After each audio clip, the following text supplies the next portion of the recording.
As Israel prepares its ground offensive in Gaza, world leaders are struggling to find ways to de-escalate the conflict, provide humanitarian assistance to civilians, and accelerate the release of hostages. Here's all you need to know on the latest developments.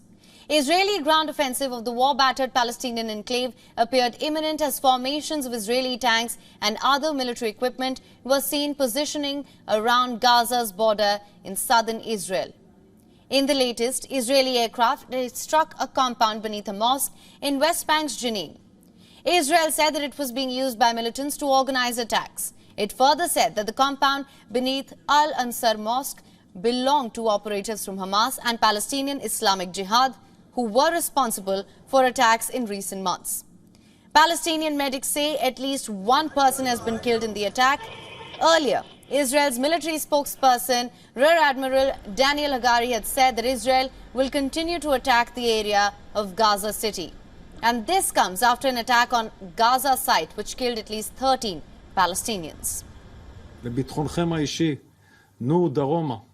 אנחנו נמשיך לתקוף באזור העיר עזה ביתר שאת ונגביר את התקיפות.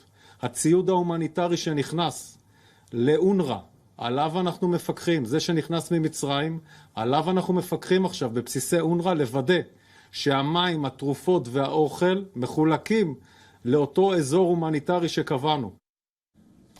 The Hamas militants have claimed that they wanted to release 2 more hostages on humanitarian grounds, but Israel declined to receive them. Israel, it's described it as a propaganda. In a brief statement, Israeli Prime Minister Benjamin Netanyahu's office said, "We will not refer to false propaganda by Hamas." Hundreds of demonstrators, including family of those missing after the 7th of October Hamas attacks, protested in central Tel Aviv, demanding the government to take immediate action to return their loved ones being held hostage by Hamas. Hamas has said it took about 200 hostages during a deadly October 7th rampage. Several countries have come forward to negotiate for hostages with Hamas. Qatar, it's emerged as a significant player.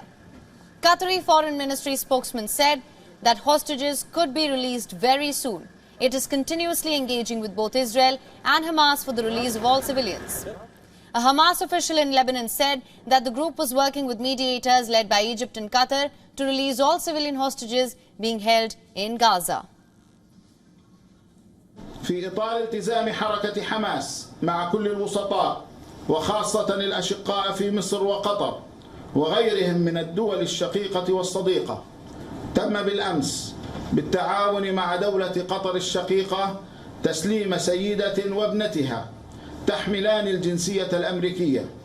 وفي هذا السياق نؤكد بأننا سنعمل مع جميع الوسطاء لتنفيذ قرار الحركة بإغلاق ملف المدنيين المحتجزين في حال توافرت الظروف الأمنية والميدانية المناسبة، كما نحمل الاحتلال مسؤولية سلامتهم نتيجة القصف الفاشي المستمر على قطاع غزة.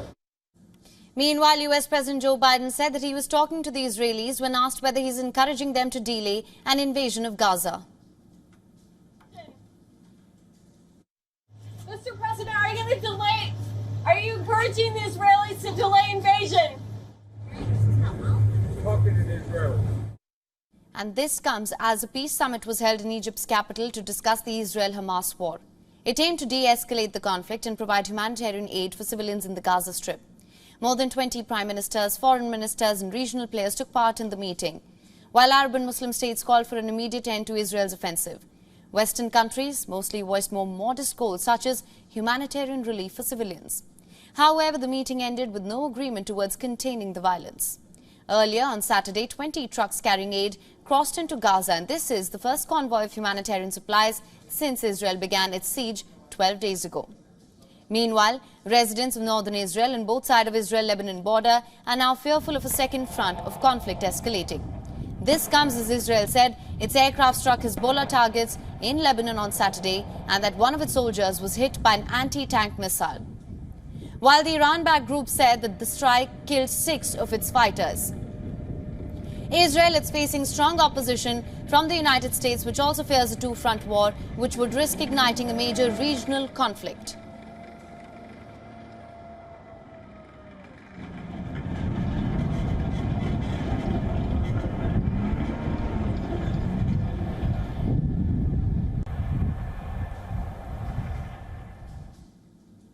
Now, to discuss this further, we have with us Irina Sukuman, who is a Middle East analyst and human rights activist, joining us live from Washington, D.C. Thank you so much for joining us, ma'am. Thank you so much for the invitation. I just want to begin by asking you, what are your views on the outcome of the summit in Egypt? Apparently, there seems to be no conclusive sort of agreement that they could reach. There was not a particular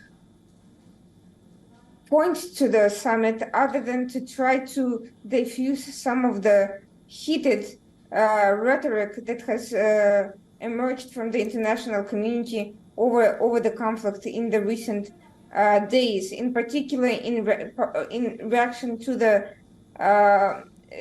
Gaza hospital incident, where many of the world leaders rushed to blame Israel. And I think that the summit was more of a reaction to that incident and to the absolute insanity of riots that arose in the aftermath of that incident, and try to basically diffuse the tensions. I don't think it was meant to come up with any sort of particular solution, because any solution would necessitate the sort of action that the international community is not ready to take. It would mean working together with Israel to dismantle Hamas as a political organization.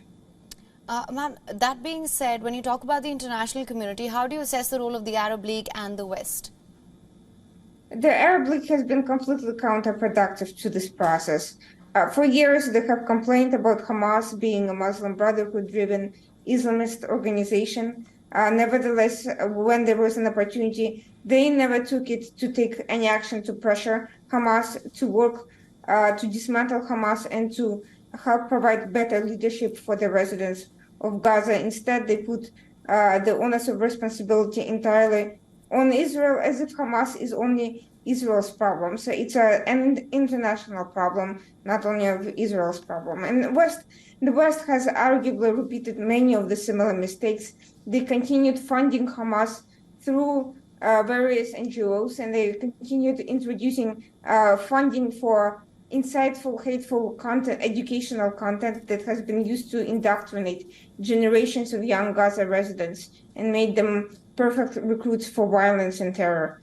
They have not provided any helpful political solutions, and they have essentially allowed Israel to end up being the only country having to deal with Hamas directly.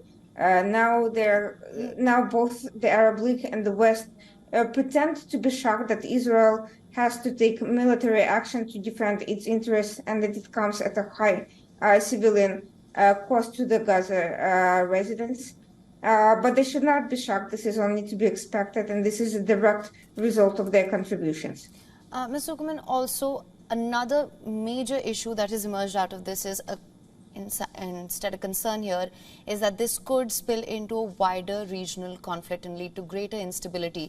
Do you think Hezbollah can become a bigger danger to Israel? I think that threat is very real, but I think that threat is not a result of that one particular attack. I think that threat is a result of Iran's encirclement strategy against Israel, and its strategy of spreading its network of proxies around the world. We have seen that Houthis have tried to attack Israel from Yemen. We are seeing Iraqi militias that have already attacked the U.S. troops. We have seen the RGC contingent in Syria. We have seen Russia engage in training with Syrian military. While all of this is happening as a very strong message of support to this proxy network, and of course Hezbollah is right there watching very closely to see whether or not Israel goes into Gaza and to what extent the Gaza ground operation weakens Israel forces or not. And so all of these, what happens next is very much contingent on whether Israel proves to be very strong in its response in Gaza. The deterrence value is not measured just by the Gaza operations, but whether Israel can send a message to the other proxies. Ms. Irina Sukuman, thank you so much for joining us on the show with all your insights on this. Thank you so much. Appreciate it. WION is now available in your country. Download the app now. Get all the news on the move.